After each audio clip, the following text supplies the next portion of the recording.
నేను చేసిన బాధ, నా ఆలోచన ఒకటే మీరు గుర్తుపెట్టుకోవాలి. రాష్ట్రంలో ఉండే 5 కోట్ల మంది గుర్తుపెట్టుకోవాలి. విభజన జరిగింది. విభజన జరిగిన తర్వాత మనం ఎన్ని మాట్లాడుకున్నా ఇంకా లాభం లేదు.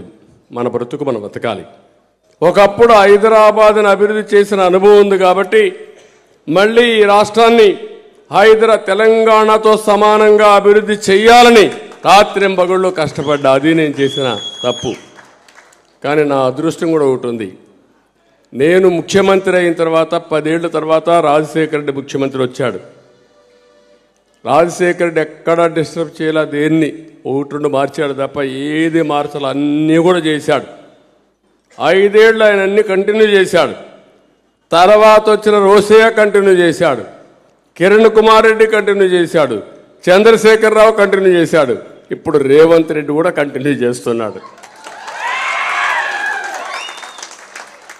మన దురదృష్టం, నేను 5 ఏళ్ళు అభివృద్ధి చేసినట్టు అన్నీ ఏం చేశారో అమరావతిని మీరు చూశారు. అమరావతి ఒక ఆలోచన, తెలుగు జాతికి ఒక బ్రహ్మాండమైన రాజధాని ఇవ్వాలంటే 5 ఏళ్ల తర్వాత 10 ఏళ్ల తర్వాత ఆంధ్రప్రదేశ్ రాజధాని ఏదంటే 3 ముక్కలాటాడే పరిస్థితికి వచ్చాం. ఈరోజే కోర్టు చెప్పారు, మళ్ళీ నువ్వు విశాఖపట్నం పోతా అంటున్నావు, నువ్వు పోవడానికి వీలు లేదు, స్టేటస్ కో ఉంటుంది, కోర్టులో నిర్ణయించే వరకు నువ్వు పోవడానికి వీలు లేదంటే విశాఖపట్నంలో రిషికొండను గోడిగుడ్డు కొండనంతా కొట్టేసి గుండు కొట్టిన కొండ మారిగా తయారు చేసి 500 కోట్ల రూపాయలు ప్రజాధనాన్ని ఖర్చు పెట్టి విలాసవంతమైన ప్యాలెస్ కట్టాడు. ఇమేజిన్ చేస్తారండి. ఇప్పుడు ఒక చర్చికి నేను 10 కోట్లు ఇస్తే గుంటూరులో చర్చికి 10 కోట్లు ఇచ్చాను, మళ్ళా 2 ఎకరాల భూమి ఇచ్చా, మళ్ళా 6 కోట్ల రూపాయలు ఇచ్చా. అది పూర్తి చేయలేదు. కానీ విశాఖపట్నంలో మాత్రం 500 కోట్ల రూపాయలు పెట్టి ప్యాలెస్ కట్టి, నేను పేద బిడ్డని, దేవుడు పైనున్నాడు, కిందన మీరున్నారు, నాకు ఓట్లేసేయండి.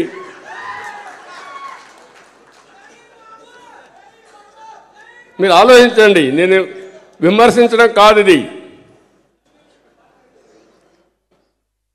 దేవుడు ఇచ్చిన సందేశాన్ని కూడా మనం అపహాస్యం చేసిన వాళ్ళు అవుతాం ఇలాంటి వాళ్ళని సపోర్ట్ చేస్తే. నా కోసరం కాదు, నేనేం శాశ్వతంగా ఉండను ఈ రాష్ట్రంలో, లేకపోతే దేశంలో, లేకపోతే ఈ లోకంలో. కానీ నా బాధ, నా ఆవేదన, మన భావితరాలను మనం కాపాడుకోగలుగుతామా, మనుగడ ఉందా లేదా అని మిమ్మల్ని ఆలోచించమని చెప్తున్నాను తప్ప ఇంకోటి కాదని చెప్పి కూడా నేను మీకు తెలియజేస్తున్నా. ఇలాంటి వచ్చినప్పుడు ఆవేశం, కోపం అయితే మళ్ళా సభ్యత, సంస్కారం అడ్డం వస్తాయి. అందుకే బూతులు తిట్టలేకపోతున్నా, పౌరుషంగా మాట్లాడలేకపోతున్నా, నివాళించుకొని గట్టిగా ఉండడం తప్ప వేరే మార్గం లేదు. కానీ అందుకే ఒక మాట చెప్పాను, మంచి చేస్తే అందరికీ మంచి జరుగుతుంది, చెడు చేస్తే కూడా చెడు కూడా అందరికీ వస్తుంది. 25 ఏళ్లకు మనకు హైదరాబాద్ని నేను విజన్ 2020 తయారు చేశా. అందరూ నన్ను ఎగతాళి చేశారు, ఇది విజన్ కాదు, ఇది 420 అన్నారు. మీరు ఏమన్నా చెప్పండి, నేను నమ్మిన సిద్ధాంతం కోసం పనిచేస్తానన్నా. ఈరోజు అందరూ అంటున్నారు శబాష్ అంటున్నారు. ఆ రోజు నన్ను విమర్శించిన నోళ్లే ఈరోజు నన్ను పొగిడే పరిస్థితికి వచ్చారు. ఇక్కడికి వస్తే 10 ఏళ్లకు మునుపు నేను ప్రారంభించేట అన్ని విధ్వంసం చేసేశారు. దీనివల్ల ఏమైంది? రాష్ట్రానికి ఆదాయం పోయింది, వ్యవస్థలు నాశనం అయిపోయినాయి. ఉదాహరణకు మీరు నేను చూస్తే తుఫాను వచ్చింది. తుఫాను కానీ కరెక్ట్గా కానీ ఎప్పుడు కూడా మనం గుర్తుపెట్టుకోవాల్సింది, కరువును నివారించే అవకాశాలు ఉన్నాయి నదులు అనుసంధానం చేస్తే. తుఫాన్ నివారించలేం, కానీ తుఫాన్ యొక్క ఇంటెన్సిటీ తగ్గిస్తాం.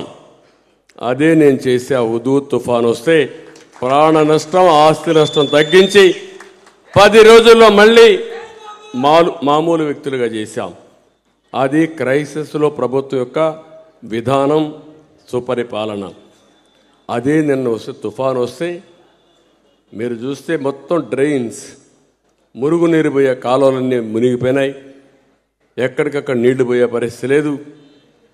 అదే మరి కాలువలు చెడిపోయినాయి.